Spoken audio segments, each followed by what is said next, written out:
నమస్కారం ప్రసాద్ పేకెట్ గారు. నమస్కారం. నమస్కారం అంజీ గారు. బాధాకరమైన విషయం. సో ఫస్ట్ దీంట్లోకి వెళ్ళే ముందు ఉగ్రవాదులు ఎప్పుడైనా సరే ఒక బాగా క్రౌడ్ ఉన్న పీపుల్ని ఎంచుకుంటూ ఉంటారు. కానీ అక్కడ చూసినట్టయితే టూరిజం స్పాటు 23-24లో సమ్ క్రోర్స్కి సంబంధించింది ఉంది. సో ఇప్పుడు ఎంచుకోవడానికి కూడా రీజన్ అదే ఉంటుందా? అవునండి. అంటే ఫస్ట్ మనం చూసుకోవాల్సింది కాశ్మీర్లో చాలా ప్రాంతాలు ఉన్నాయి, టూరిస్టులు వస్తున్నారు. ఎప్పుడైతే మనకు ఆర్టికల్ 370 ఎత్తేసారో అది అయిన తర్వాత మనకు కోవిడ్ వల్ల 2 ఏళ్ళు పోయింది.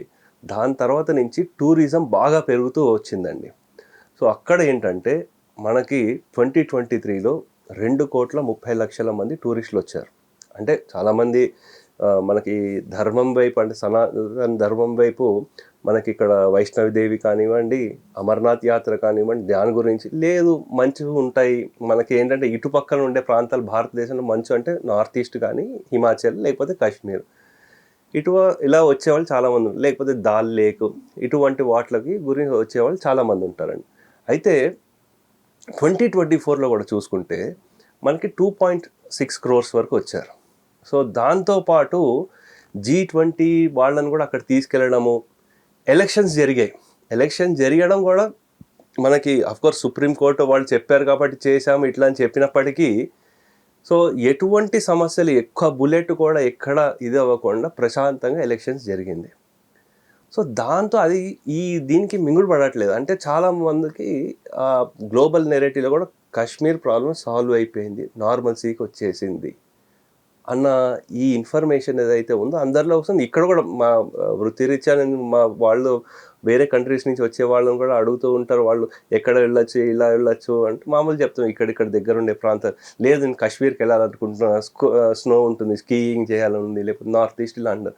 అంత నార్మల్సీకి వచ్చేసింది కాబట్టి దాంతోపాటు అక్కడ నార్మల్సీ రావడానికి తో పాటు ఎవరు ఆర్థిక పురోగతి చెందుతున్నారు, అక్కడ ఉండే చాలా మటుకు మెజారిటీ ముస్లిమ్సే.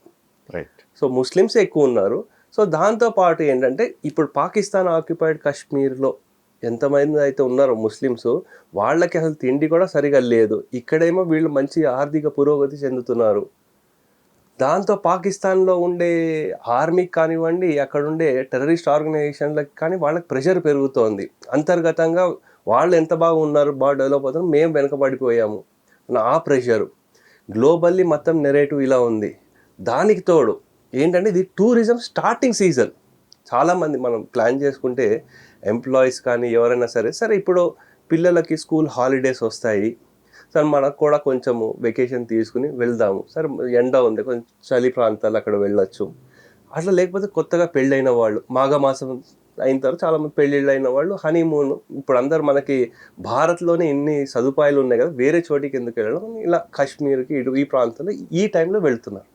ఈ సందర్భంలో అసలు హాయిగా ఫ్యామిలీతో వెళ్ళి జాలీగా ఎంజాయ్ చేద్దాము, లేకపోతే మంచి సెల్ఫీలు, లేకపోతే సోషల్ మీడియాలో ఇప్పుడు కొత్త రీల్స్ ఇది ఒక ట్రెండ్ కదా, సో ఇలా చేసుకుందాము అని వెళ్ళిన వాళ్ళకి మీద ఎటువంటి వాళ్ళకి ఆయుధాలు ఏమీ లేవు వాళ్ళ దగ్గర, మామూలుగా ఉన్న అటువంటి వాళ్ళ మీద ఇంత కిరాతకంగా ఇంత దారుణంగా వాళ్ళని హత్య చేశారు.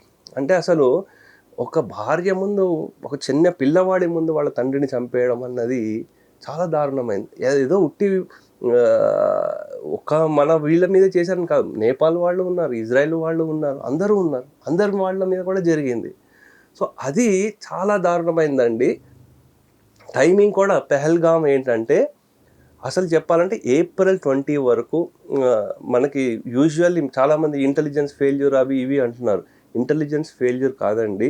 ఎందుకంటే సెంట్రల్ ఇంటెలిజెన్స్ కానీ, లేకపోతే అక్కడ వ్యవస్థ సెక్యూరిటీ చేయాల్సిన కానీ ఎప్పుడు వస్తుందంటే అమర్నాథ్ యాత్ర కంటే ముందు నుంచి అక్కడ బేస్, అది ఆ పెహల్గామ్ అనేది ఒక బేస్, అక్కడ సెక్యూరిటీని ఏర్పరచడం అవన్నీ జరుగుతుంది. కానీ మనకిప్పుడు ఏం జరిగిందంటే April 20 తర్వాత అక్కడున్న టూరిస్ట్ ఆపరేటర్లు ఓపెన్ చేసేసారు, ఇక్కడ ఈ స్పాట్ బాగుంటుంది అని చూపించారు.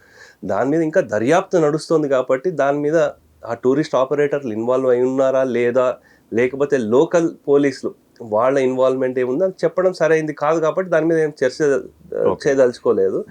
కానీ దీంట్లో ఏంటంటే ఇంటెలిజెన్స్ అనేది ఒక సందర్భంలో ఫెయిల్ అవుతుంది, చాలా సందర్భాల్లో మనకి తరూర్ గారు కూడా చెప్పారు, దాని మీద స్టేట్మెంట్ ఇచ్చారు. ఈవెన్ మనకి ఇజ్రాయెల్ అంత ఇంటెలిజెన్స్ మొసాద్ అంత బాగుంటుంది అయినప్పటికీ కూడా జరిగింది కదా.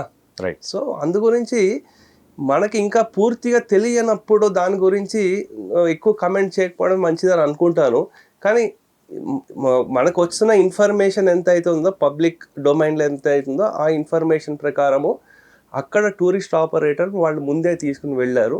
కానీ ఇంత దారుణం జరిగింది, దాంతో ఈ యుద్ధ వాతావరణం ఏర్పడిందండి. సో ఇప్పుడు ఓకే, యుద్ధం అనివార్యం అయ్యేలాగా కనపడుతుంది. అవును, మోడీ గారు కూడా త్రివిధ దళాలకి మీకు ఫ్రీ హ్యాండ్ ఇచ్చేసారు. ఫ్రీ హ్యాండ్ ఇచ్చారు. ఓకే. సో అసలు మనం ఒక ఆర్డర్ వస్తేనండి ఫస్ట్ అసలు జమ్మూ కాశ్మీర్లో 1954 అండి, 1947-48 అప్పటి నుంచి ఒకసారి ఆర్డర్లు అవుతామండి. అవునండి, అవును.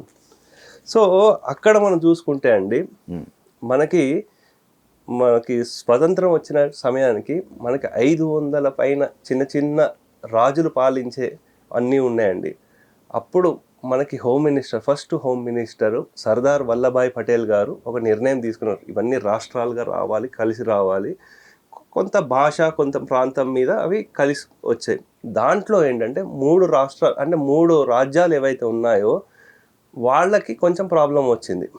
సో ఒకటి ఏంటంటే మనకి ఇక్కడ నిజాం, దాని గురించి మనకు తెలిసింది, దాని గురించి పెద్ద చర్చ చేసుకోగలరు. అలాగే గుజరాత్లో కూడా ఒకటి ఉంది.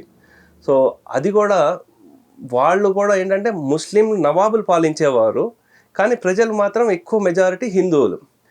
వాళ్ళు నేను వెళ్ళిపోతా ఇలా అంటే కుదరదు అని ఈయన వల్లభాయ్ పటేల్ గారు ఆ ఆర్మీని పంపించడం, అతన్ని కంట్రోల్ చేయడం, అతను వెళ్ళిపోయాడు. వెళ్ళిపోయింది పాకిస్తాన్కి వెళ్ళిపోయాడు. అతను ఎవరో కాదు, ఈ భుట్టో వంశీకులు, అంటే బెనజీర్ భుట్టో గారు తాతగారు అతను. ఓకే.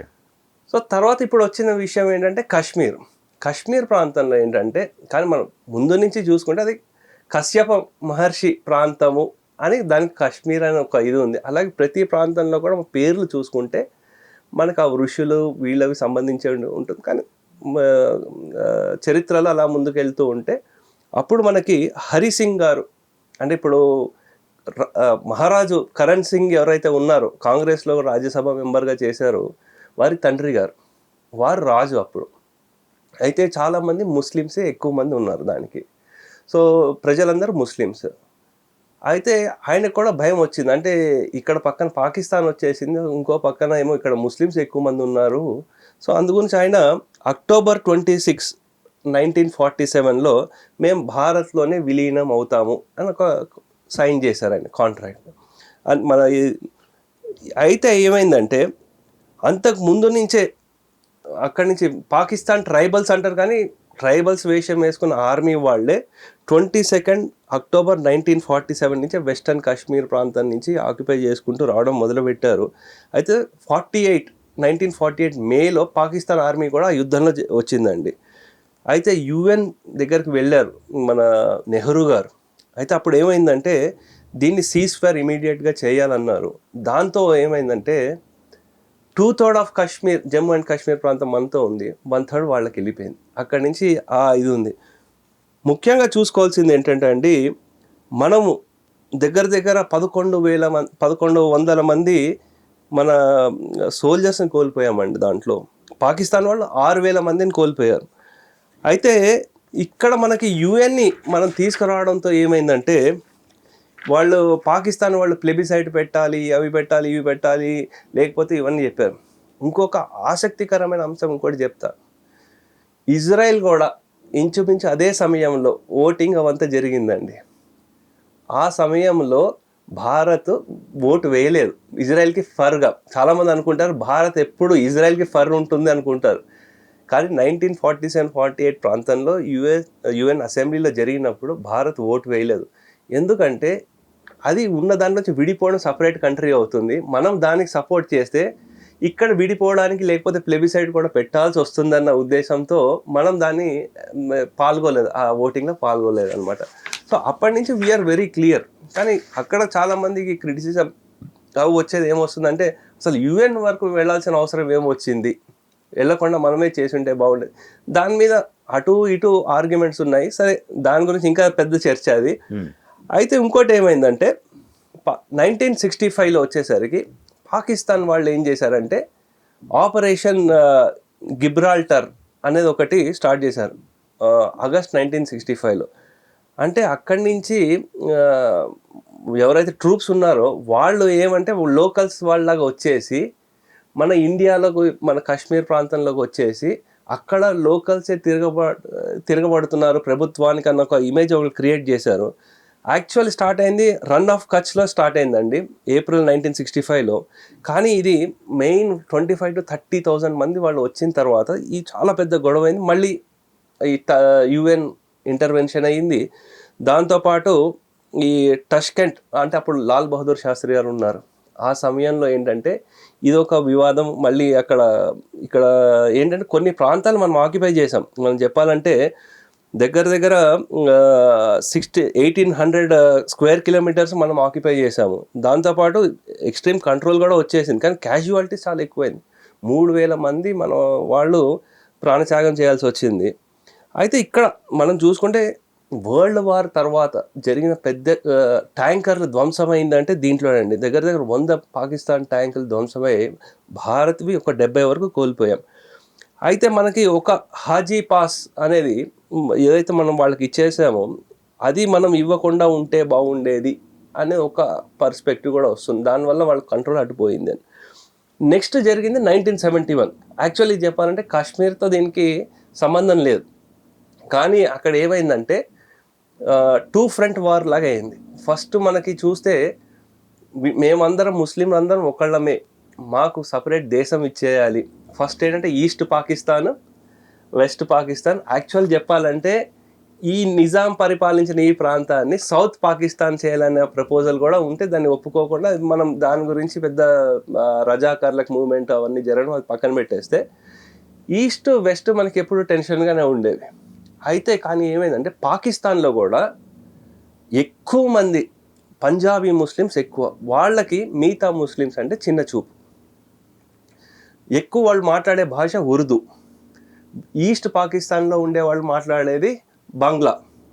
అయితే బంగ్లాదేశస్తుల్ని వీళ్ళందరినీ మొహజ్జీర్ అనడము లేకపోతే వాళ్ళకి తక్కువ చేయడము వాటితో వీళ్ళకి రావాల్సిన ఫండ్స్ అవన్నీ రాకుండా చేయడంతో వీళ్ళు సపరేట్ కంట్రీ అయిపోవాల్సి వచ్చింది. అంటే రెఫ్యూజీస్ ఎప్పుడైతే మన దేశంలో ఇంతమంది వచ్చేసారో వాళ్ళని ఇంకా తట్టుకోలేక మనం పాకిస్తాన్ మీద వార్ చేయాల్సి వచ్చింది. యాక్చువల్లీ దానికి కూడా ఫస్ట్ మనం వార్ చేయలేదు. ఫస్ట్ వీళ్ళు ఏం చేశారు, సరే వీళ్ళకి ఇక్కడ టెన్షన్లు మొదలయ్యాయి, ఇక్కడి నుంచి వార్ చేద్దాము, మనకి వెస్ట్ నుంచి చేద్దామని వాళ్ళు స్టార్ట్ చేశారు. అంటే 1971 3rd Decemberన ఒక ప్రీఎంప్టివ్ ఎయిర్ స్ట్రైక్స్ చేశారు మన ఇండియన్ ఎయిర్ బేసెస్ మీద. అక్కడి నుంచి వార్ స్టార్ట్ అయిందండి. అయితే ఇది అతి చిన్న వార్ ఇది. అంటే 16th December అంటే 3rd December స్టార్ట్ అయింది, 16th December 1971లో అయిపోయిందండి. సిమ్లా అగ్రిమెంట్ 1972లో రాశారు దీనికి. అయితే మనకి ఇక్కడ చూసుకోవాల్సింది ఏంటంటే అండి, మెయిన్ బిగ్గెస్ట్ విక్టరీ ఆఫ్ 1971 ఏంటంటే ఈ నెరేటివ్ ఏదైతే ఉందో, అంటే మేము 2 నేషన్ థియరీ, మనకు ముస్లింలకు సపరేట్ కంట్రీ కావాలన్నారు, భారత్ మీద వాళ్ళకి హిందువుల మీద వ్యతిరేకత హేట్రెడ్తో వాళ్ళు సపరేట్ కంట్రీ కావాలన్నారు. ఎప్పుడైతే సరే ముస్లింలే కదా, బంగ్లాదేశ్లో కూడా ముస్లింసే, వీళ్ళు ముస్లింలే, వాళ్ళు ఉన్నారా, సరిగ్గా ఉన్నారా, లేరు. అంటే ఆ నేషన్ ఆ థియరీయే తప్పు అని అక్కడ 1971లో ఫస్ట్ టైం ప్రూవ్ అయింది.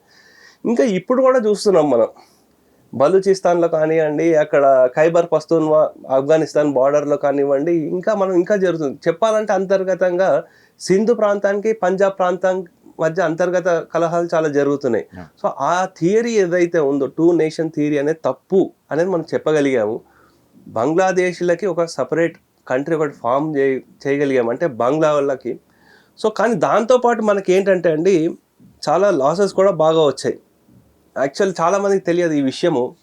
1971 అంటే ఎకనామిక్ లాస్ ఎంత వచ్చిందంటే, మనము 15th November 1971 నుంచి 31st March 1973 వరకు మన స్టాంపులు ఏవైతే ఉన్నాయో 1971లోనే ఒక 5 పైసలు అడిషనల్ సర్చార్జ్ ఒక స్టాంపు పెట్టేవాళ్ళు.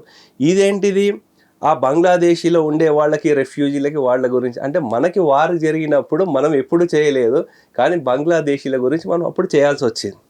సో దాంతోపాటు మనకు యాక్చువల్ చాలామంది చెప్తారు మనం 93,000 మంది మనకి ప్రిజనర్స్ ఆఫ్ వార్ పాకిస్తాన్ వాళ్ళు ఉన్నారు, వచ్చారు, వాళ్ళకి సరే వాళ్ళకి మళ్ళీ ప్రెషర్ ఉండొచ్చు, యుఎస్ ప్రెషర్ అని ఉండొచ్చు, ఇంకెక్కడి నుంచైనా ప్రెషర్ మనం వాళ్ళు ఇచ్చేసాం.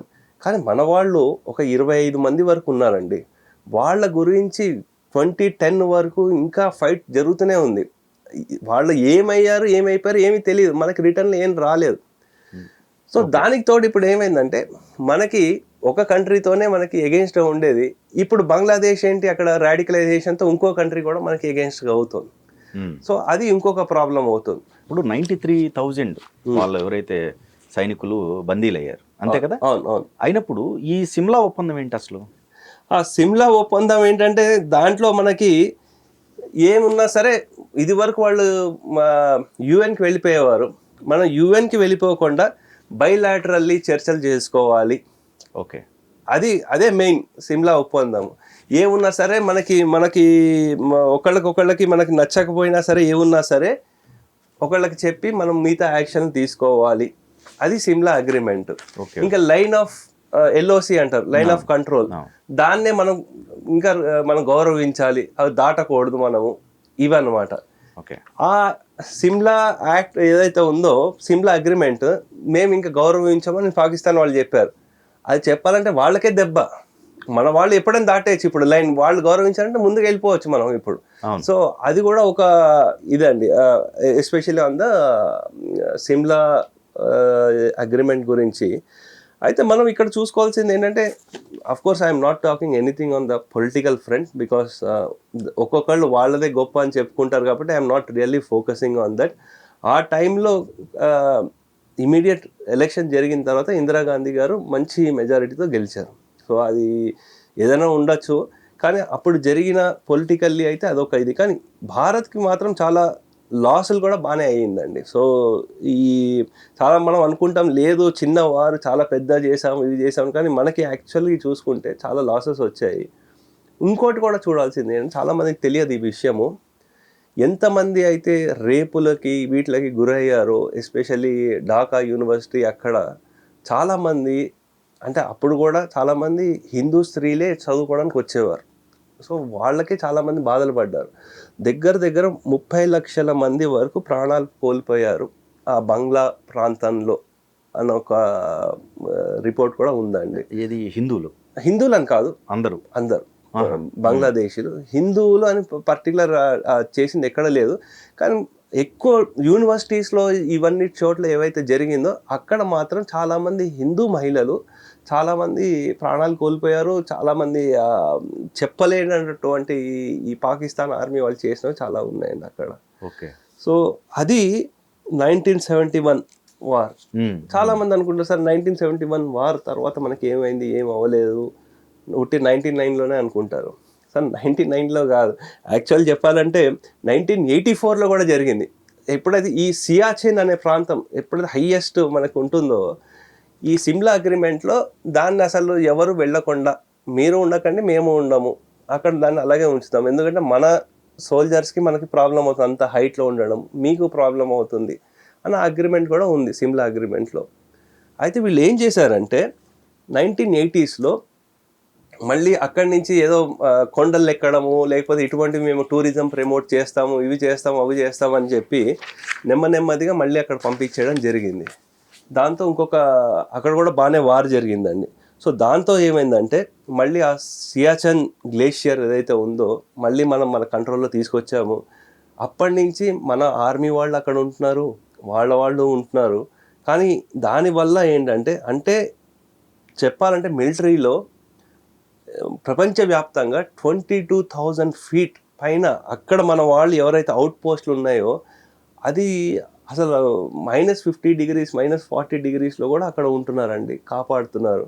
యాక్చువల్లీ 1998లో 1999లో జార్జ్ ఫెర్నాండెస్ గారు ఎప్పుడైతే డిఫెన్స్ మినిస్టర్గా ఉన్నారో అప్పుడు అక్కడ వాళ్ళకి అందాల్సిన మెటీరియల్ అందకుండా ఇక్కడ ఎవరో ఐఏఎస్ ఆఫీసర్ డిలే చేస్తున్నారు ఇలా అంటే వారిని అక్కడికి ట్రాన్స్ఫర్ చేశారు. వెళ్ళి రండి, మీరు ఎలా ఉంటుందో పరిస్థితి తెలుస్తుంది మీకు అని చెప్పి పంపించారు. అంటే అలా ఆ పరిస్థితుల్లో కూడా మన వాళ్ళు ఉంటున్నారు. కానీ మీకు చెప్పాలంటే దాన్ని కాపాడుకోవడానికి ఇప్పటి వరకు అంటే 1984 నుంచి ఇప్పటి వరకు దగ్గర 900 మంది భారత సైనికులు ప్రాణాలు కోల్పోయారండి. సో రోజు మన ఖర్చు దాన్ని మెయింటైన్ చేయడానికి 7 నుంచి 8 కోట్లు అవుతుంది. సో అవన్నీ ఈ అంటే ఆ సియాచెన్లో దాన్ని కాపాడుకోవడానికి, ఎందుకంటే అది ఒకటి వాళ్ళ కంట్రోల్లోకి వెళ్ళిపోయింది అనుకోండి, పాకిస్తాన్ కంట్రోల్లో, ఇంకా పాకిస్తాన్కి చైనాకి ఇంకా మొత్తం డైరెక్ట్ కమ్యూనికేషన్ పైనుంచి కంట్రోల్ చేయడానికి ఉంటుంది. సో అందు గురించి అది అంత క్రిటికల్ అనమాట. సో అది మనం ఇంకొక చూసుకోవాల్సింది. నెక్స్ట్ మీరు చెప్పిన దాంట్లో కార్గిల్ యుద్ధము యాక్చువల్ చెప్పాలంటే మనకి ఇనీషియల్ ఇన్ఫర్మేషన్ ఇచ్చిందంటే అక్కడ గొర్రెలు కాచుకునే వాళ్ళు ఎవరైతే ఉంటారో వాళ్ళు చెప్పారు. సో ఇలా ఉందండి, వీళ్ళు వస్తున్న చొరబాటుదారులు, వాళ్ళు కూడా 65లో ఏం స్ట్రాటజీ ఉపయోగించారో అదే అనమాట. సో పాకిస్తాన్ ఆర్మీ వాళ్ళని, లేకపోతే ఈ మిలిటెంట్స్, లేకపోతే వాళ్ళ టర్మ్స్లో చెప్పాలంటే వాళ్ళు మిలిటెంట్స్ అంటారు, యాక్చువల్ టెర్రరిస్టులు. ఆ టెర్రరిస్టుల వేషంలో వేసి వాళ్ళు పంపించేయడం, సో వాళ్ళకి పాకిస్తాన్ ఫ్రీడమ్ గురించి ఫైట్ చేస్తున్నారని కార్గిల్ పోస్ట్ని ఇచ్చేయడం జరిగింది. అయితే అది మేలో ఐడెంటిఫై చేశారు. మే 1999లో జరిగింది. జూలై 26న ఎండ్ అయిందండి. సో కానీ ఏంటంటే దానివల్ల మనకి కొన్ని ఇంపార్టెంట్ పోస్ట్, టైగర్ హిల్ అంటారు, ఇవన్నీ మనం మళ్ళీ మన కంట్రోల్లో తెచ్చుకోగలిగాము. పాకిస్తాన్ వాళ్ళు దగ్గర 4000 మంది సోల్జర్స్ని కోల్పోయారండి. కానీ ఆ టైంలో ఏంటంటే ఎప్పుడైతే భారత్ 1998లో న్యూక్లియర్ టెస్ట్ చేసిందో ఇమీడియట్గా పాకిస్తాన్ వాడు కూడా చేశాడు. అంటే వాళ్ళ దగ్గర న్యూక్లియర్ కేపబిలిటీస్ ఉన్నాయి అన్న ఇది కూడా బయటపడింది. సో గ్లోబల్లీ కూడా మొత్తం టెన్షన్ వాతావరణం, ఇదేమన్నా న్యూక్లియర్ వార్ అవుతుందేమో. అప్పుడు క్లింటన్ గారు మొత్తం పిలిచి ఈ కంట్రోల్ చేయడం జరిగిందండి. సో ఇటువంటివి చాలా జరుగుతూ వచ్చాయి. అయితే మనకి ఇంకా చూసుకుంటే 89, 90 ఆ ప్రాంతంలో కాశ్మీరీ పండిట్ల మీద కూడా ఏదైతే జరిగిందో అది చాలా దారుణమైనది, చాలా కిరాతకంగా జరిగింది అది. కానీ దానికంటే ఇంకా కిరాతకం అంటే అక్కడ మనం నెంబర్స్ కానివ్వండి, అక్కడ జరిగినవి చూస్తే అవి చాలా ఎక్కువ. దానికి కూడా ఒక రోజు ముందు వాళ్ళు మసీదుల నుంచి వాటి నుంచి అనౌన్స్ చేసి వెళ్ళిపోండి, లేకపోతే మీ స్త్రీలను ఇక్కడ వదిలేసి వెళ్ళిపోండి, మీరు వెళ్ళిపోండి, మీ ప్రాణాలు కాపాడుకోండి, ఇటువంటివి చేశారు. ఇప్పుడు ఎటువంటి అనౌన్స్మెంట్ ఏమీ లేకుండా వీళ్ళ మీద ఇంత దారుణంగా జరిగింది. సో అంటే అక్కడైనా కొంచెం అడ్వాన్స్ కొన్ని గంటలు తెలిసింది, ఇక్కడైతే ఏమీ తెలియలేదు ఈ సమయంలో. ఓకే. సో దాంతోపాటు ఇంకా మనం చూసుకుంటే పాకిస్తాన్ నుంచి 2001లో పార్లమెంట్ మీద అటాక్ జరిగింది. సో అప్పుడు ఏంటంటే ఒక కాన్సెప్ట్ తీసుకొచ్చారు, కోల్డ్ స్టార్ట్ అనేది ఒక కాన్సెప్ట్. అంటే ఎలా ఉన్నా సరే మన వాళ్ళందరినీ మొబిలైజ్ చేసేసేయాలి, వెంటనే ఫాస్ట్గా చేయగలగాలి, ఆ కేపబిలిటీస్ ఉండాలి అనుకున్నారు. అప్పుడు చేశారు కానీ 1 రోజుల పైన వచ్చింది. కోల్డ్ స్టార్ట్ అని చేసిన తర్వాత అది సర్ప్రైజ్ అటాక్గా ఉండాలి, మ్యాక్సిమం డ్యామేజ్ ఉండాలి, త్వరగా వచ్చేసేయాలి, అలా ఉండాలనుకుని ప్లాన్ చేశారు. కానీ దాంట్లో మనకి చాలా మన లోటుబాట్ల ప్రాసెస్లో చాలా తెలిసాయి అనమాట. దాంతో ఏంటంటే అది జరగలేదు అప్పుడు. కానీ మన వాళ్ళు మొబిలైజేషన్లు అవన్నీ మాత్రం బాగా చేశారు ఆ టైంలో. మళ్ళీ ఈ 2008లో ముంబైలో జరిగింది. సో అది దాని తర్వాత పెద్ద యాక్షన్ అప్పుడు తీసుకోలేదు. కానీ మనం చూసాము 2019లో పుల్వామా, ఇవి బాలాకోట్, ఇవి ఏవైతే జరిగాయి వాటి మీద సర్జికల్ స్ట్రైక్స్ అన్నారు. సో ఇది మొత్తం క్రానలాజికల్ ఆర్డర్ అండి, ఎప్పుడు ఎక్కడెక్కడ జరుగుతూ వచ్చాయి ఏంటి అనేది. కానీ మనకి దీంట్లో మనం చూసింది ఏంటంటే పెహల్గాం దాంట్లో కొంతమంది ఇంటెలిజెన్స్ వాళ్ళు కూడా ప్రాణాలు కోల్పోయారు అంటున్నారు. సో అలాగే actually as per the process వాళ్ళు పర్సనల్ విజిట్లో ఉన్నా సరే they have to wear a bullet proof jacket అంటండి. ఓకే. సో అది వాళ్ళు వేసుకోలేదు. దాంతోపాటు ఏమైందంటే ఈవెన్ ఇప్పుడు గవర్నమెంట్ దగ్గర నుంచి ఏమైనా షార్ట్ సప్లై ఉన్నప్పటికీ కూడా ఇట్ వోంట్ కాస్ట్ మచ్ అంట, 30,000 to 35,000 అంట. సో అటువంటివి జాగ్రత్తలు కూడా అంటే మన సైడ్ నుంచి ఆపరేషన్ ప్రొడ్యూసర్స్లో ఏమన్నా లోపాలు జరిగాయా అవన్నీ ఇంకా మనం దర్యాప్తు జరిగి డీటెయిల్గా రావాలి. కానీ ఇది ఓవరాల్ ఎలా జరుగుతూ వచ్చింది ఆ టెన్షన్లో వాళ్ళకి పాకిస్తాన్ కూడా అర్థమైపోయింది ఏంటంటే డైరెక్ట్ యుద్ధం మనకి చెయ్యలేము. సో అందు గురించి వాళ్ళు ఏం చేస్తున్నారు, వీళ్ళ స్ట్రాటజీ ఒకటి మార్చారు, 1000 కట్స్ చేసి బ్లీడ్ చేయడం, చిన్న చిన్న టెర్రరిస్ట్ అటాక్లు ఇక్కడ చేయడం అక్కడ చేయడం, ఎప్పుడు ఏదో ఒక టెన్షన్లు తీసుకురావడం అది. కానీ ఇది మాత్రం చాలా పెద్దది ఇది. ఓకే. ఇప్పుడు మీరు అన్న పాయింట్లు అండి. ఓకే, శత్రువు మనకు కనిపిస్తున్నాడు అనుకోండి, యుద్ధం చేయొచ్చు, అది విజయం కావచ్చు అపజయం కావచ్చు, ఏదో ఒకటి తేలిపోయింది. కరెక్ట్. కానీ ఇంటర్నల్గా జరుగుతున్నాయి ఇప్పుడు ఈ మధ్య వార్తలు చూస్తుంటే మనం రకరకాల వినిపిస్తున్నాయి మనం. అవును అవును ఇప్పుడు పంజాబ్లో మీరు తీసుకోండి, అవును 80,000 ఆడవాళ్ళు ఉన్నారంటండి. అవును ఏది చేసుకున్న వాళ్ళని అక్కడ వాళ్ళు అంట. అవును వాళ్ళ పిల్లలకి మొత్తం ఇక్కడ ఉంటూ ఇక్కడ సబ్సిడీలు కావచ్చు లేకపోతే ఇంకోటి కావచ్చు అన్నీ ఇక్కడే పొందుతూ అవును వాళ్ళ పౌరసత్వం కూడా లేదు ఇప్పుడు వాళ్ళకి, ఇక్కడే ఉంటున్నారు. అదే అసలు ఇదేంది ఈ స్ట్రాటజీ ఏంటి అసలు? అంటే ఇది ఏంటంటే అండి, ఇది కూడా అక్కడ వాళ్ళని ఇక్కడ పంపించేయడము లేదు. అంటే మనకి యాక్చువల్లీ పార్లమెంట్లోనే చెప్పారు ఎంతమంది ఉన్నారు అంటే, మీరు పాకిస్తానే అంటున్నారు, పాకిస్తాన్ కాకుండా బంగ్లాదేశీలు కూడా 1.5 కోటి వరకు ఉన్నారు ఇక్కడ అంటున్నారు మొత్తం ఇండియాలో. అంటే వాళ్ళని పెట్టి పోషిస్తున్నాం. దానికి తోడు కొత్తగా యాడ్ అయింది రోహింగ్యాలు. వాళ్ళ యాక్చువల్లీ మనం చూసుకుంటే ఓల్డ్ సిటీలోనే వాళ్ళ రోహింగ్యా ఫుట్బాల్ లీగ్ ఇటువంటివి కూడా జరిగిన సందర్భాలు మనం చూసాం, మనకు కొన్ని న్యూస్లు కూడా వచ్చాయన్నమాట. సో యాక్చువల్ మనకి బిపిన్ రావత్ గారు వారు ఒక స్టేట్మెంట్ ఇచ్చారు, వీఆర్ ఫైటింగ్ ఏ 3.5 ఫ్రంట్ వార్. ఒకటి ఏంటంటే పాకిస్తాన్, ఇంకోటి చైనా, ఇంకోటి ఇప్పుడు ఈ బంగ్లాదేశ్. యాక్చువల్ 2.5 అన్నారు కానీ ఇప్పుడు 3.5 అయింది, ఎందుకంటే మనకి ఇక్కడ బంగ్లాదేశ్ కూడా వచ్చింది కాబట్టి. ఇంకో 0.5 ఏంటంటే ఇది ఇక్కడ మనం ఎవరైతే ఉన్నారో అంటే ఉట్టి ఇల్లీగల్ వాళ్ళు వచ్చారనే కాదు కదా, వాళ్ళకి ఎలా కల్పిస్తున్నారు రావడానికి దారులు ఎలా కల్పిస్తున్నారు, వాళ్ళు వచ్చి పట్టుబడినా సరే వాళ్ళకి ఏమీ కాకుండా లీగల్ ప్రొటెక్షన్ ఇస్తున్న వాళ్ళు, మీడియాలో నెరేటివ్ వాళ్ళకి సింపథైజర్స్గా చూపించే ఇంకొక ఫండింగ్ వాళ్ళకి ఎక్కడి నుంచి వస్తుందో వాళ్ళు. సో ఇటువంటివన్నీ మొత్తం ఒక ఫుల్ చైన్ ఏదైతే ఉందో ఇది ప్రాబ్లం అండి. సో భారత్కి పాకిస్తాన్ని ఓడించడము పెద్ద కష్టం ఏం కాదు, కానీ ఇటువంటి వాళ్ళు ఎవరైతే ఉన్నారో అంటే ఇంటి దొంగని ఈశ్వరుడైనా పట్టలేడు అంటారు. సో అందు గురించి ఇటువంటి వాళ్ళని చెయ్యాలంటే ఇంత పెద్ద విశాలమైన దేశంలో 140 కోట్ల జనాభా ఉన్న దేశంలో ఎంత పోలీస్ వ్యవస్థ ఎంత పకడ్బందీగా ఉన్నప్పటికీ కూడా పట్టడం కష్టం అండి, అది ఇంపాసిబుల్. సో గవర్నమెంట్ వారి ప్రయత్నం వారు చేస్తున్నారు, కానీ ప్రజలు కూడా ఏదో ఇక్కడుండే మనకి ఈ స్టేట్ గవర్నమెంట్ వీళ్ళు చేయలేదు, సెంట్రల్ గవర్నమెంట్ వాళ్ళు చేయలేదు, లేకపోతే మోదీ మాకు ఏది చేయలేదు, అది దానికంటే మనం కూడా ఏం చేయొచ్చు మన వైపు నుంచి. ఎందుకంటే ఇప్పటి వరకు జరుగుతున్న వార్లు వేరండి, అట్లీస్ట్ 99 వరకు జరిగిన వార్లు అవన్నీ డిఫరెంట్. ఎందుకంటే అది ఫిజికల్ వార్లు, మనకి వెపన్స్, లేకపోతే ఇప్పుడు న్యూక్లియర్ అవన్నీ వచ్చాయి. కానీ ఇప్పుడు వచ్చేది ఎప్పుడు ఏంటంటే సైబర్ వార్స్ కూడా జరుగుతుంది. మనం చూసాము, మనకి ఇక్కడ మయన్మార్లో ఎర్త్క్వేక్ వచ్చినప్పుడు అక్కడ మనము ఎయిర్ క్రాఫ్ట్ని తీసుకెళ్ళి చేయడానికి వాళ్ళు చైనీస్ అటాక్ ఎక్కడి నుంచి అటాక్ జరిగి మన ఎక్విప్మెంట్ వాళ్ళు పనికి రాకుండా చేసేసారు. సైబర్ అటాక్స్ ఇటువంటి జరుగుతూ ఉంటుంది. ఫేక్ నెరేటివ్ వార్స్ జరుగుతూ ఉంటుంది. ఓకే, సో ఫేక్ నెరేటివ్ వార్లో కూడా అసలు మనకి ఏది ఫేక్ మనకి చూడగానే అరే ఇల్లీలో వచ్చేసి ఫార్వర్డ్ చేసేయకుండా, లేకపోతే మిగతా వాళ్ళని ఏదో రెచ్చగొట్టడం అటువంటివి చేయకుండా, అసలు ఇది వేరే వాళ్ళు చూస్తే ఏమనుకోవాలి, ఈ మెసేజ్ మనం పంపించడం ద్వారా మనం ఏం కన్వే చేయదలుచుకుంటున్నాము అన్న ఇటువంటి మనకి ఆలోచించుకుని. ఎందుకంటే వాట్సాప్ ఉంది, ఎవడు పడితే వాళ్ళు ఎంత పెద్ద మెసేజ్ అయినా పంపించేస్తున్నారు, డేటా ఫ్రీగా వచ్చింది. సో అదే మనకి అది వ్యతిరేకంగా కాకుండా సోషల్ మీడియాలో కానివ్వండి ఎక్కడైనా సరే మన దేశం నుంచి ఏదైనా పాజిటివ్ న్యూస్ వెళ్ళేటట్టు ఉంటే అది చాలా మంచిది అవుతుందండి. సో డివిజన్ అయింది, వాళ్ళ దేశం కోరుకున్నారు వాళ్ళు. అవును, మళ్ళీ ఇక్కడ వలసలు రావాల్సిన అవసరం ఏంటి వాళ్ళకి? అంటే ఇంకా వాళ్ళకి భారత్ని ఎలాగైనా 2047 కల్లా ఒక ఇస్లామిక్ కంట్రీగా మార్చాలి, అది వాళ్ళ టార్గెట్. అది ఓకే. సో అన్ని విధాలుగా వాళ్ళు ట్రై చేస్తారు. సో కొన్ని మన నెరేటివ్లు కానివ్వండి, లేకపోతే ఒక విక్టిమ్ కార్డు ప్లే చేయడం కానివ్వండి, లేకపోతే ఇంకేదైనా సరే. అంటే నేను చెప్పే ఏంటంటే అండి, అది ఎక్స్ట్రీమిస్ట్ ఐడియాలజీ. సో అందరు ముస్లింలు అలాగా ఆలోచిస్తారంటే అందరు అలా కాదు. So let me be very very clear.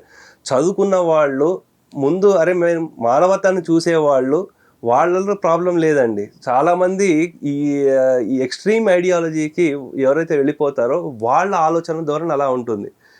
ముఖ్యంగా ఆలోచించాల్సింది ఏంటంటే అండి, మనం ప్రతి ఒక్కళ్ళము, ప్రతి భారతీయులం, అంటే ఒక హిందువులు ముస్లిమే కాకుండా ప్రతి భారతీయులం చూడాల్సింది ఏంటంటే, ఒక ముస్లింని మనం ఎలా చూడాలంటే ఎవరు ఏపీజే అబ్దుల్ కలాము, ఎవరు కసబ్ అనే విషయం మనకి తెలియాలండి. మనం ఆయన ప్రెసిడెంట్ ఆఫ్ ఇండియాగా ఉన్నారు వారు. రైట్, మంచి కంపారిజన్.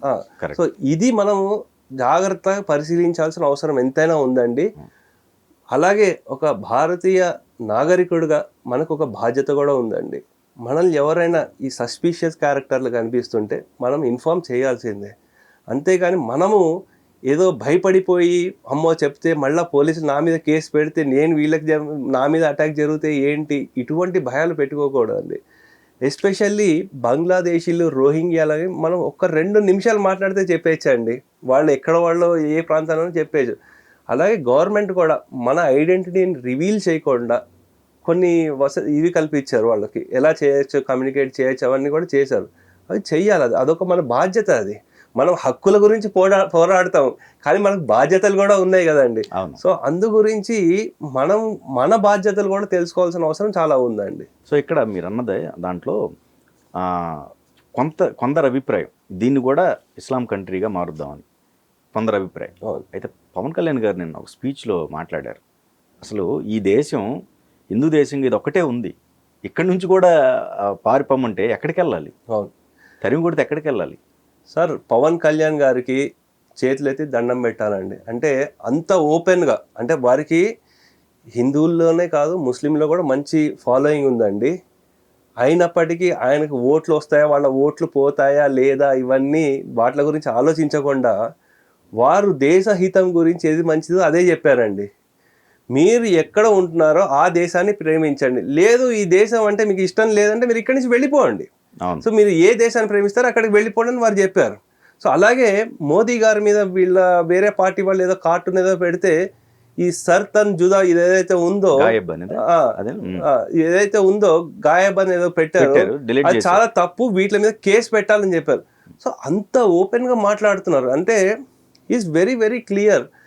దేశం గురించి ఏదైతే మంచిదో, ఫస్ట్ దేశం బాగుంటేనే మతం బాగుంటుంది, లేకపోతే కులం బాగుంటుంది, ప్రాంతం బాగుంటుంది, భాష బాగుంటుంది. దేశానికి ఏదైనా అయిందంటే ఇది మళ్ళీ ఇంకొక పాకిస్తాన్, బంగ్లాదేశ్ ఇటువంటివి అయ్యే అవకాశం చాలా కనిపిస్తున్నాయండి. సో అందు గురించి పవన్ కళ్యాణ్ గారికి జోహార్లు అండి. సో 50 లక్షలు కూడా అనౌన్స్ చేశారు ఆయన. అవును, మధుసూదన్ గారి ఫ్యామిలీ. కరెక్ట్. అంటే ఆయన ఒక రోల్ మోడల్గా చూపిస్తున్నాం. అంటే మనం చూస్తోంది, చాలా మంది ఏమనుకున్నారంటే ఒక ఫిలిం యాక్టరు బయటకు వచ్చేసిన తర్వాత నిజంగా పొలిటీషియన్ గొప్పగా అవుతారా, ఎందుకంటే అమితాబ్ బచ్చన్ లాంటి వాళ్ళే సక్సెస్ఫుల్ కాలేకపోయారు అంత పెద్ద. అంటే to be very honest, Pawan Kalyan గారు మనకి ఇక్కడ సూపర్ స్టార్, కానీ అక్రాస్ మనకు భారత్లో అమితాబ్ బచ్చన్ గారు అంత పెద్ద ఆయనే పాలిటిక్స్లో అంత సక్సెస్ఫుల్ కాలేకపోయారు. పవన్ కళ్యాణ్ గారు ఉండగలుగుతారా అంటే మనం చూస్తోంది ఏంటంటే ఎస్, మనకి ఎస్పెషల్లీ ఈ ప్రాంతం నుంచి, తెలుగు రాష్ట్రాల నుంచి ఒక డైనమిక్ ఉన్నది విషయం ఉన్నట్టు, ఏమవుతుందని పక్కన పెట్టండి, ఏదైతే ఉందో అది ఎటువంటి షుగర్ కోటింగ్ ఆఫ్ వర్డ్స్ అంటారు అటువంటి ఏం లేకుండా పక్కాగా చెప్తున్నారు. దానికి మనం వారికి చాలామంది పొలిటీషియన్స్కి ఆయన ఒక రోల్ మోడల్ అండి. సో అది మెచ్చుకోవాల్సింది. 45 years తర్వాత కొంతమంది అయితే 30 years 20 years ఇట్లా ఉన్న వాళ్ళ అందరినీ ఖాళీ చేపిస్తున్నారు 1 by 1. అవును, వీళ్ళందరినీ ఇంతమందిని చూస్తుంటే వీళ్ళందరికీ మనం ట్యాక్సులు కడుతూ భోజనం పెడుతున్నాం వాళ్ళకి చక్కగా. అవును, అదే చాలా దయనీయమైన పరిస్థితి అండి. సో మనకేంటంటే దీంట్లో కొన్ని ప్రాసెస్ పరంగా కొన్ని లోపాలు ఉన్నాయి. దాంతో రాజకీయంగా కూడా ఓట్ల గురించి వాట్ల గురించి మనం ఇక్కడ మనకి తెలుగు రాష్ట్రాలు అంతమంది బంగ్లాదేశీలు చూడలేదు కానివ్వండి. బెంగళూరులో నేను పనిచేసేటప్పుడు చాలామంది మెయిడ్స్ వాళ్ళందరూ కూడా బంగ్లాదేశీలే అండి. సో ఎస్పెషల్లీ వైట్ ఫీల్డ్ ఏరియాలు, ఇటువంటి ఏరియాల్లో అక్కడ ఉండే కొంత మిగతా రాష్ట్రాలు, లేకపోతే బెంగాల్ నుంచి వచ్చేవాళ్ళు, అరే బెంగాలీ వాళ్ళు మాట్లాడతారు కదా, వాళ్ళకి ఒక సింపతిగానో లేకపోతే ఏదో ఒక కారణం చేత ఉండొచ్చు. కానీ ఇటువంటి వీళ్ళని తీసుకురావడం వల్ల ఇక్కడ ఉండే, ఇప్పుడు అక్కడి నుంచి వచ్చేవాడు రోహింగ్యా వాడు ఎవడ ఉన్నాడు అనుకోండి, ఇక్కడ ఉండే ఏ భారతీయ సిటిజన్ ఎవరైనా సరే 500 రూపాయలు పనిచేస్తాడు, వాడికి ఏముంది 200 పని చేసేస్తా అంటాడు. ఇక్కడ మరి వాడికి పొట్టగొట్టినట్టే అవుతుంది కదా. ఇక్కడ కష్టపడి దేశాన్నే నమ్ముకుని మన దేశంలోనే ఉండేవాడికి ఏమీ అవకాశాలు లేకుండా వాడు ఎవడో వచ్చాడో, లేకపోతే వాడు నాకు రేపు ఓటు వేస్తాడని నువ్వు వాడి గురించి ఒక 200 ఎంతో చీప్లో అయిపోతుందని చూసుకుంటే మనం ఇక్కడ ఉండేవాడి పరిస్థితి ఏమవుతుంది? వాడి పొట్ట మీద కొట్టిన వాళ్ళమే అవుతున్నాం కదా మనం. సో అవన్నీ కూడా మనం ఆలోచించుకోవాలి. ఇది మన బాధ్యత అండి, ఒక మన సిటిజన్ బాధ్యత ఇది. వాళ్ళు వలసలుగా వచ్చారు లోపలికి ఎవరి సహాయం లేకుండా అయితే రారుగా. డెఫినెట్లీ సాయం ఉందండి, సాయం అండ్ ఉంది. వాళ్ళకి ఇక్కడ గుర్తింపు కార్డులు ఉన్నాయి, ఆ, అన్నిటి గుర్తింపు కార్డులు ఉన్నాయి. ఇంకా ఇక్కడ పుట్టిన వాళ్ళు కొంతమందికి కొన్ని కార్డులు లేవు, కరెక్ట్ వాళ్ళకి యాస్టీస్ ఉన్నాయి సార్. అంతెందుకండి, ఉత్తరప్రదేశ్ లో మనం చూసాము, డిప్యూటీ సీఎం పేరు మీద ఒక ఆధార్ కార్డు ఒకటి తీశాడు, ఎంత 1000 రూపాయల్లోనో 2000లోనో తీశాడు. ఏంటి మన ప్రాసెస్ లోపాలు, ఏం జరుగుతోంది అంటే వెరిఫికేషన్ లో ప్రాబ్లమా లేకపోతే ఎక్కడ ప్రాబ్లము? ఇటువంటి అంతర్గతంగా సమస్యలు చాలా ఉన్నాయి మనకి. అదేనండి, ఇప్పుడు యుద్ధం జరగాల్సింది అక్కడ కాదు, అవును, అంతర్గతంగా కూడా ఇక్కడ వాళ్ళని ఏరిపారేయాలి. అంతే, వాళ్ళ మీద కఠినమైనటువంటి శిక్షలు ఉండాలా వద్దా? కంపల్సరీ ఉండాలి సార్. ఇప్పుడు ఏంటంటే యాక్చువల్ మీరు చెప్పింది చాలా మంచి పాయింట్ రేస్ చేశారు. మనకి యుఎస్లో చూసాము, ఒక యాప్ ఒకటి ఇచ్చి మిమ్మల్ని మీరు ట్యాగ్ చేసుకోండి, మిమ్మల్ని జాగ్రత్తగా పంపించేస్తాం. లేదు మేము ఐడెంటిఫై చేస్తే మీకు 10 ఏళ్ల శిక్షో 15 ఏళ్ల శిక్షలో మేము జైల్లో ఉంచుతాము అనగానే చాలామంది వెళ్ళిపోయారు. అలాంటి చట్టమే ఇక్కడ కూడా ఎంతైనా తీసుకురావాల్సిన అవసరం చాలా ఉందండి. సో అందు గురించి మీరు చెప్పిన వ్యాలిడ్ పాయింట్ అది. డెఫినెట్లీ ఇది మన చాలామంది గవర్నమెంట్ కానివ్వండి, ఎవరైతే పాలసీ మేకర్స్ ఉన్నారో వాళ్ళ దగ్గరికి ఇటువంటి వెళ్ళాల్సిన అవసరం చాలా ఉంది. బహుశా వాళ్ళు గవర్నమెంట్ ఆల్రెడీ వర్క్ చేస్తుందేమో మనకు తెలియదు, కానీ దీని మీద చర్చ బాగా జరగాలి. ఏదో ఒకటి ఎంత త్వరగా తీసుకొస్తే అంత మంచిది. సో దానివల్ల వాళ్ళకి భయం మొదలయ్యి వాళ్ళంతటా వాళ్ళు వెళ్ళిపోయే ప్రయత్నాలు కూడా చాలా చేస్తారండి. సో అది, కానీ ముఖ్యమైనది ఏంటంటే మిగతా ఈ దేశాలు ఒప్పుకోవాలి, వీళ్ళు మా ప్రజలని ఒప్పుకోవాలి.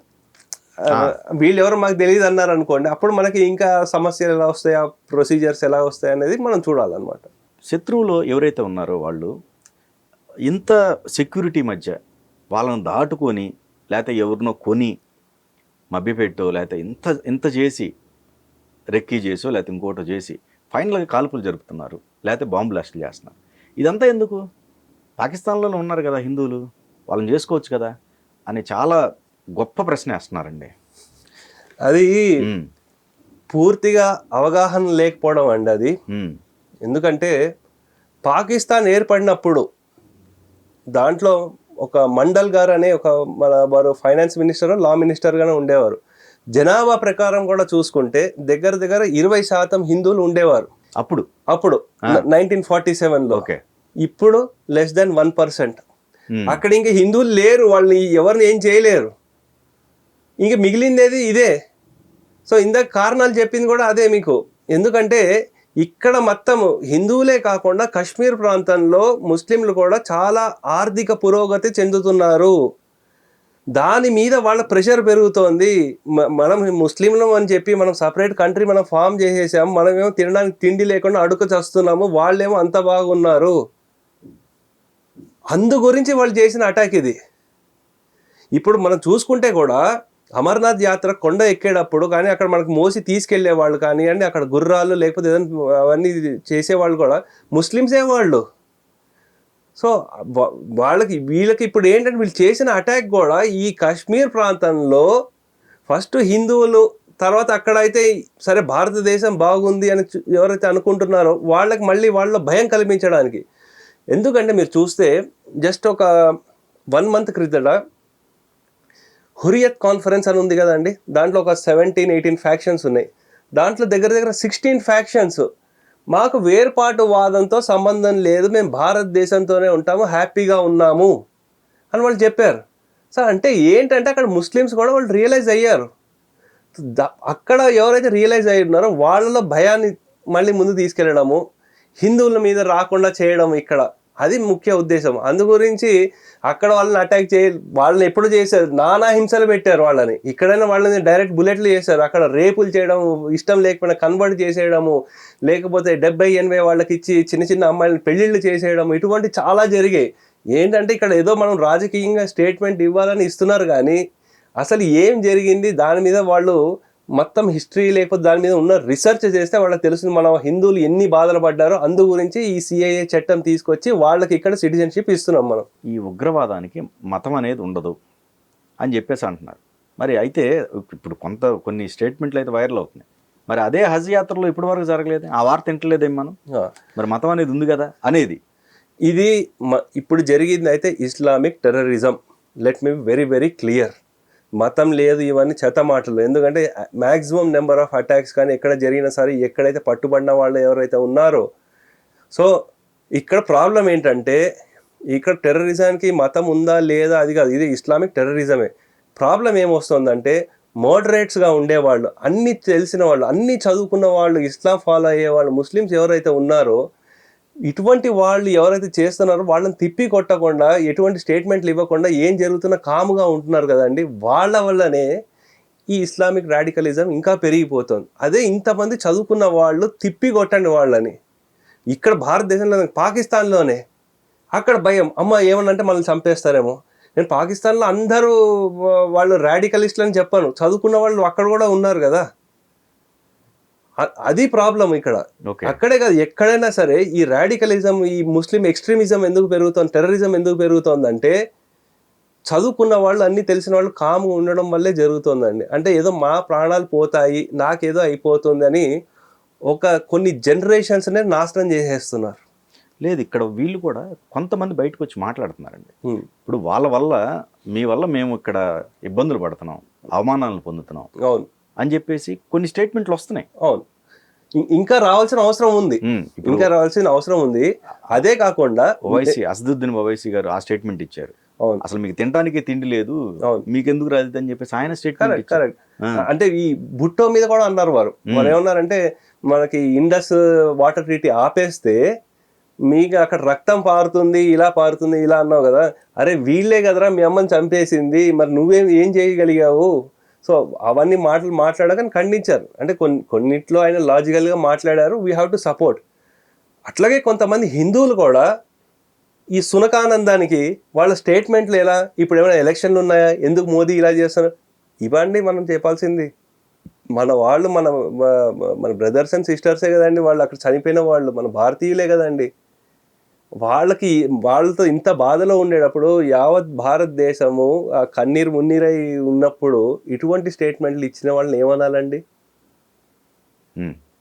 సో అది మనం అక్కడ చూడాల్సిన విషయము. సో అటువంటి ఆలోచన ధోరణి మారాలి. ప్రతిదీ మనం రాజకీయ కోణంగానో లేకపోతే ఇంకో దానికోనో చూడకుండా ఫస్ట్ మానవతా కోణంలో చూడడం ముఖ్యం కదండి. ఇప్పుడు ఏదైతే పాక్ ఆక్రమిత కాశ్మీర్ ఉందో అది మనకు తిరిగి తీర్చుకోవటం మంచిదంటారా? మీ ఉద్దేశం ఏంటి?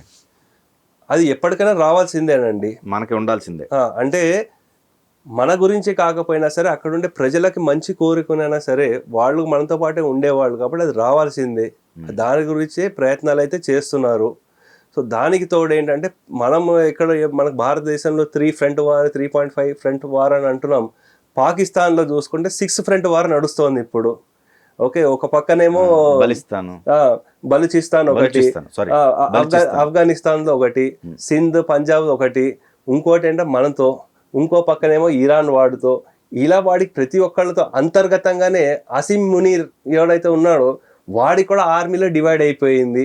సో అసలు మనం ఆర్మీలో మన ఆఫీసర్ అంటే మనం ఎలా అనుకుంటామంటే మన తండ్రితో సమానం, వారు ఏం చెప్పారంటే మనం అదే ఫాలో అవ్వాలని అనుకుంటాం. కానీ పాకిస్తాన్ ఆర్మీలో ఇప్పుడుండే పరిస్థితి అది కాదండి. Extreme corruptions. మీరు పాకిస్తాన్ ఆర్మీ జనరల్ ఎవరైతే ఉన్నారో వాళ్ళు రిటైర్ అయిన వాళ్ళని చూడండి, ఎవ్వడూ పాకిస్తాన్లో లేరు. వాళ్ళందరూ బ్రిటన్కో, ఆస్ట్రేలియాకో, కెనడాకో వెళ్ళిపోయి అక్కడ వాళ్ళ ఇన్వెస్ట్మెంట్లు వాటిలో పని మీదే ఉన్నారు. కానీ పాకిస్తాన్లో ఉండి వాళ్ళు చేసేవాళ్ళు ఎవరు సేవలు చేసేవాళ్ళు లేరు. కానీ భారతదేశంలో అలా కాదు, అందరూ ఇక్కడే ఉన్నారు. ఏదో ఒక విధంగా వాళ్ళు రిటైర్ అయినప్పటికీ కూడా ఏదో ఒక విధంగా వాళ్ళు సహాయం చేస్తున్నారు. వాళ్ళే కాదు, వాళ్ళ ఫ్యామిలీస్ కూడా ఉన్నారు.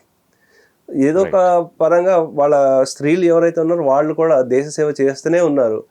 మనం న్యూస్లో చూసాము, ఈ ఆర్మీ జనరల్స్ పాకిస్తాన్ వాళ్ళు ఎవరైతే ఉన్నారో వాళ్ళు లండన్లకు పంపించేశారు, ఏమవుతుందో పరిస్థితి తెలియకుండా వెళ్ళిపోయారు. ఇటువంటివి వస్తున్నాయి. అంటే అంతర్గతంగా కూడా ఈవెన్ పాకిస్తాన్ ఆర్మీలో డివిజన్స్ ఏర్పడిపోయాయి అన్నమాట. సో అంత దయనీయమైన పరిస్థితి పాకిస్తాన్ ఆర్మీది కూడా ఉందండి. Okay okay. ఇంకొక కోణం ముఖ్యమైనది చూడాల్సింది, అసలు యుద్ధంలో గెలిచేవాళ్ళు ఎవరు ఉండరండి. యాక్చువల్ చెప్పాలంటే అందరికీ నష్టమే, అనివార్య పరిస్థితులు, ఇంకా తప్పని పరిస్థితి, ఇంకా ఏం చేస్తారు. కానీ పాకిస్తాన్ నిజంగా అంత ధైర్యం ఉందంటే అంత ధైర్యం లేదండి. పాకిస్తాన్ని దగ్గరుండి రెచ్చగొడుతున్న ఈ చైనా వాళ్ళు ఎప్పుడు కానీ బ్యాక్ ఎండ్ నుంచే చేస్తారు. మిగతా వాళ్ళు ఎవరైతే ఉన్నారో జియో పొలిటికల్లీ భారత్ని ఎలాగైనా సరే మన యుద్ధంలో లాగుదామని గత 4-5 సంవత్సరాల నుంచి అనేక విధాలుగా ప్రెషర్ టాక్టిక్స్ ఉన్నాయి. ఇది ఆ ప్రయత్నంలో ఒకటి అని నేను అనుకుంటున్నానండి. ఈ ఖలిస్తాన్కు సంబంధించి అసలు ఇది ఒక గ్రూప్గా ఏర్పడి వీళ్ళందరూ కన్వర్ట్ అవ్వడానికి 71 ఏనా రీజను? అంటే యాక్చువల్లీ చెప్పింది ఏంటంటే వారు ఈ పుస్తకంలో ఈ డిసెప్షన్ అనే పుస్తకం రాశారు వీరి పేరు RVS Mani, under secretary minister of home అఫైర్స్లో వర్క్ చేశారండి. అంటే దీంట్లో వారు ఫిక్షన్గా చెప్పినప్పటికీ కూడా వారు చెప్పడం ఏంటంటే తొలి బీజం అక్కడే మొదలైందని. 1971 వార్ తర్వాత సిమ్లా అగ్రిమెంట్లో అన్అఫిషియల్లీ ఇందిరాగాంధీ గారికి భుట్టో గారికి అగ్రిమెంట్ ఏం జరిగిందంటే, ఇంతగా మనకి యుద్ధం చేసి 16-15 రోజులు ఎవరైతే చేయగలిగారో పాకిస్తాన్ వాళ్ళు ఆలోచించి, సరే దీంట్లో చాలా శాతం సిక్కులు ఉన్నారు, పంజాబీ వాళ్ళు ఉన్నారు, వీళ్ళు మనకి వ్యతిరేకంగా చేస్తున్నారు, సో అందు గురించి వీళ్ళని తగ్గించాలి, దానికి ఇందిరాగాంధీ గారు కూడా ఒప్పుకున్నారు అనేది అంటే వీరు ఒక ఫిక్షన్గా చెప్పారు. సో దానివల్ల మనకి ఏమవుతుందంటే 40% వరకు ఉండే వాళ్ళు ఎవరైతే ఆర్మ్ ఫోర్సెస్లో ఉండేవారో గ్రాడ్యువల్లీ తగ్గి వాళ్ళకి ప్రమోషన్ రాక లేకపోతే వివిధ కారణాల చేత ఆ సంఖ్య తగ్గుతూ వచ్చింది. దాంతోపాటు వాళ్ళు వేరే దేశాలకు వెళ్ళిపోయి కెనడా కానివ్వండి, మన యూకే కానివ్వండి, యూఎస్ కానివ్వండి వెళ్ళిపోయి అక్కడ ఇంత కష్టపడి మేము ఇంత పని చేస్తున్నా సరే మాకు గుర్తింపు లేకుండా ఉన్నారు అని అలా జనరేషన్స్ నుంచి ఒక భారతీయులకి వ్యతిరేకత అక్కడ మొదలైందండి. సో అది ఆ సమస్య. దాని తర్వాత మనకి చూసాము బింద్రేవాలీ ఎవరైతే ఉన్నారో అతను ఇటువంటి అంశాలు ఏవైతే వచ్చాయో అవన్నీ యాడ్ చేసుకుంటూ వెళ్ళిపోయి ఇంకా ఎక్కువ. యాక్చువల్ మీకు ఒక విషయం చెప్పనా, ఖలిస్తానీ కంటే బిగ్గెస్ట్ థ్రెట్ మనకి పంజాబ్లో ఇప్పుడు జరుగుతుంది కన్వర్జన్స్. చాలా మంది క్రిస్టియన్ కన్వర్జన్స్ అవుతున్నారండి. అది చాలా పెద్ద థ్రెడ్ మనం ఇంకా చూస్తున్నాం. అంటే పాస్టర్ ఒక అతన్ని అరెస్ట్ చేయడం అవన్నీ కూడా జరిగింది. అది అక్కడే ఉందా? అంతా ఇండియా మొత్తం జరుగుతుంది. అంటే మనం అనుకుంటాము ఉట్టి హిందువులే కన్వర్ట్ అయిపోతారా మనకి అనుకుంటాము, కానీ సిక్కులను కూడా కన్వర్ట్ చేసేస్తున్నారు అక్కడ. అది కూడా ఒక చాలా పెద్ద సమస్య అక్కడ. సో ఈ ఖలిస్తాను దాంతోపాటు ఈ కన్వర్జన్ కూడా చాలా పెద్ద సమస్య.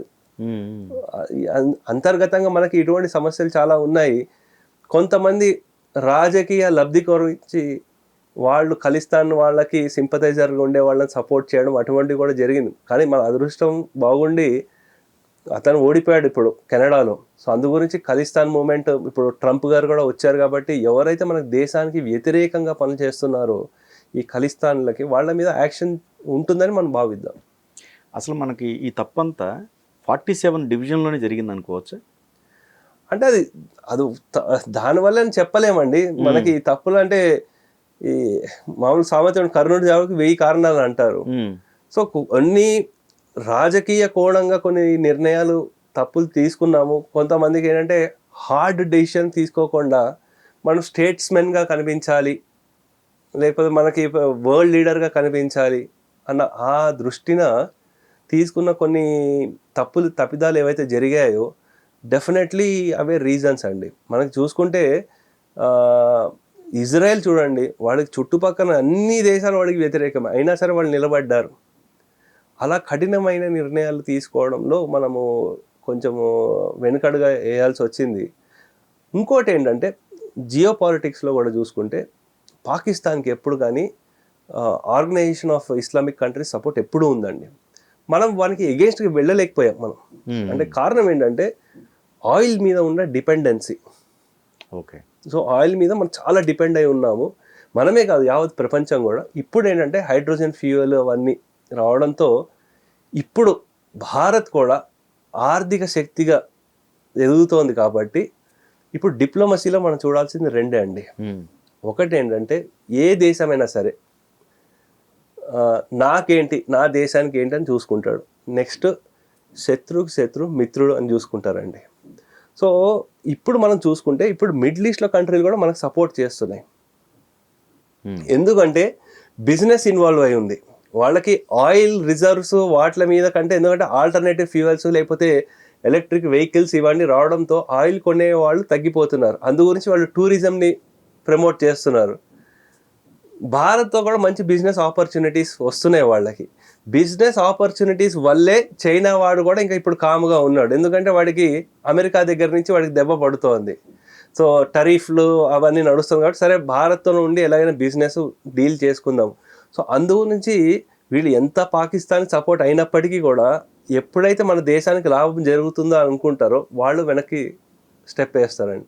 సో ఆ విధంగా 14లో అయితే we are in fragile 5 situation economic. ఇప్పుడు టాప్ 5 ఎకనామిక్ సూపర్ పవర్స్లో ఉన్నాం కాబట్టి ఆ ఎకనామిక్ పవర్ వల్ల మిగతా దేశాలన్నీ కూడా మన మాట వింటున్నాయి. పాకిస్తాన్ ఒకటి ఐసోలేట్ అయిపోయింది. దానికి మహా అంటే టర్కీ ఒకటి సపోర్ట్ ఇస్తుంది, అది కూడా మనకి డైరెక్ట్ సపోర్ట్ ఇవ్వట్లేదు. లేదు, అది కూడా లేదు. సో అది పరిస్థితి. అందు గురించి ఏంటంటే పాకిస్తాన్ పరిస్థితి చాలా దయనీయంగా మారింది. పాకిస్తాన్ బికారిస్తాన్ అవుతోంది ఇప్పుడు.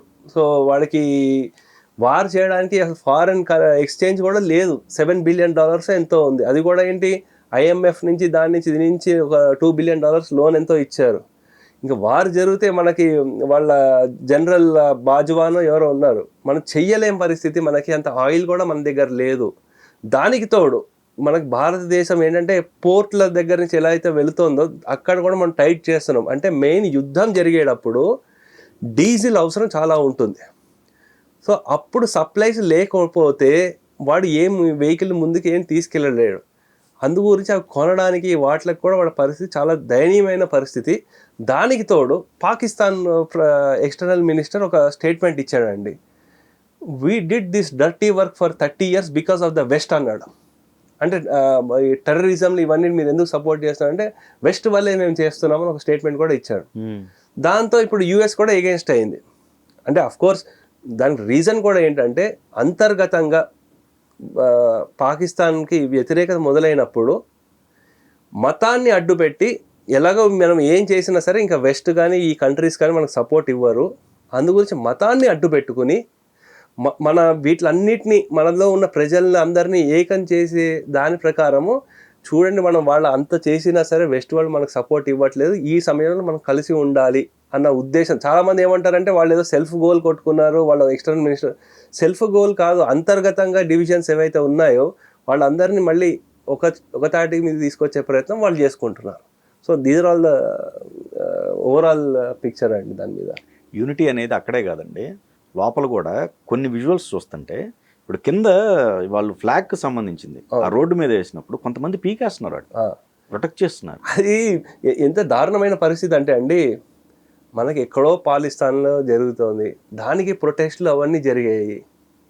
సో కానీ మనకి పాకిస్తాన్ వాడు మనకి ఇంత చేశాడు, వాళ్ళ దాని మీద చేస్తుంటే వాళ్ళది పెడుతుంటే ఎవరైతే దాని మీద నడిచారో దాని మీద అదంతా బాగానే ఉంది, ఎవరైతే ఆ స్టిక్కర్లు పెట్టారో వాళ్ళ మీద కేసులు పెట్టారు. కానీ ఆ పాకిస్తాన్ సపోర్ట్ చేస్తున్న వాళ్ళ మీద ఎటువంటి కేసు లేదు.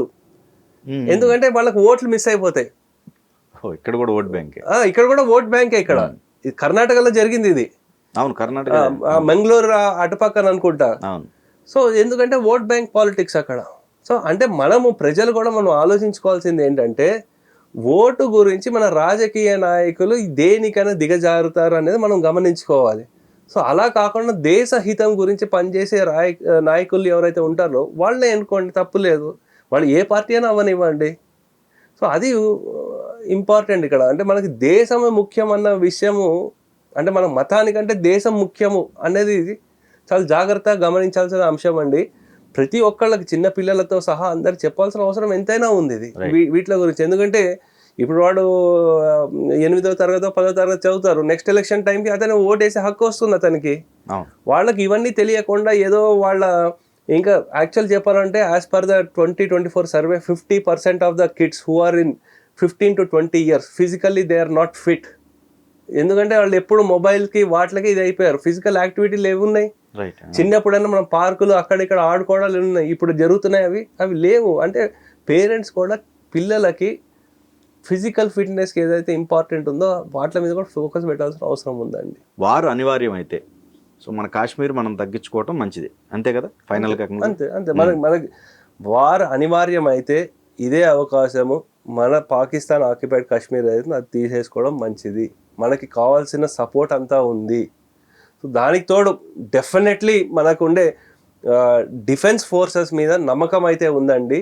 వాళ్ళు ఎట్టి పరిస్థితులను వాళ్ళు తీసుకొచ్చేస్తారు. వాళ్ళకి పొలిటికల్ సపోర్ట్ కూడా ఉంది. ఎందుకంటే మోదీ గారు నిన్న స్టేట్మెంట్ కూడా ఇచ్చారు, it is up to you, మీకు ఫుల్ సపోర్ట్ ఉంది, మీరు ఏ డెసిషన్ ఏది కరెక్ట్ అంటే తీసుకొని 100% పొలిటికల్ సపోర్ట్ ఉంది. రాహుల్ గాంధీ కూడా స్టేట్మెంట్ ఇచ్చారు, ఈ సమయంలో మనం దేశానికి ఏదైతే మంచిదో మనం అదే చేయాలి.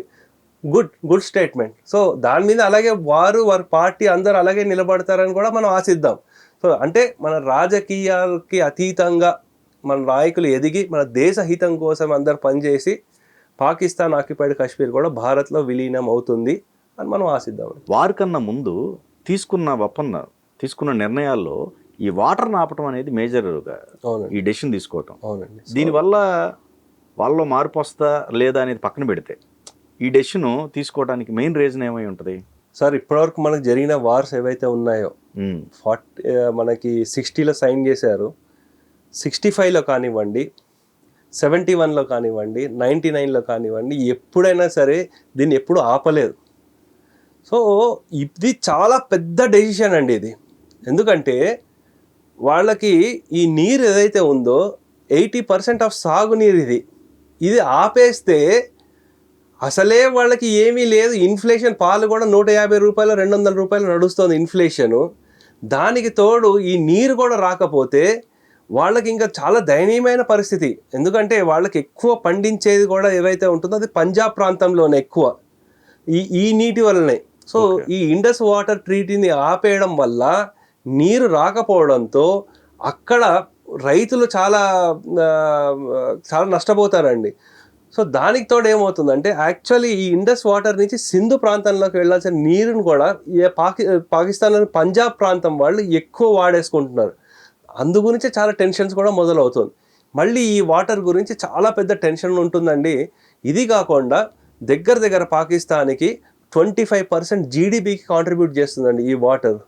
సో ఇది అంటే మోదీ గారు తీసుకున్న అతిపెద్ద tough and strong decision Pakistan మీద. మనం బాంబులే విసరక్కర్లేదు, ఇటువంటి వాళ్ళ అంటే ఆర్థికంగా వాళ్ళని ఎప్పుడైతే దెబ్బ కొడతామో అక్కడ ఉండే ప్రజలు తిరగబడతారు.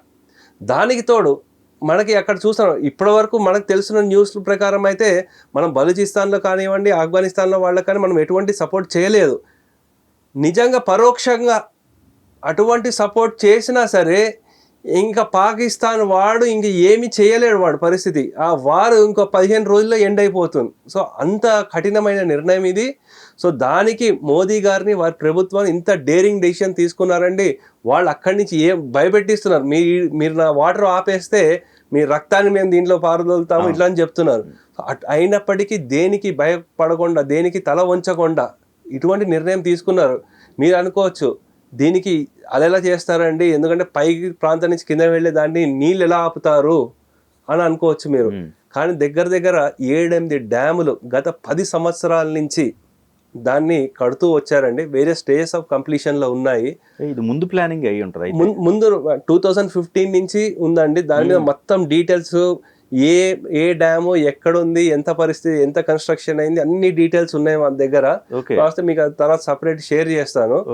దీనివల్ల హర్యానా, పంజాబ్ ఇటువంటి మనకి ఎక్కడైతే ప్రాంతాల్లో నీరు తక్కువ ఉందో, అలాగే కొన్ని ప్రాంతాలు జమ్మూ, ఈ ప్రాంతాల్లో కూడా అక్కడుండే రైతులు చాలా పురోగతి చెందుతారండి. సో అది చాలా ముఖ్యమైన అంశం. ఎందుకంటే ఇటువంటి డెసిషన్ తీసుకుంటారని ఎవరు ఎక్స్పెక్ట్ చేయలేదు అనమాట.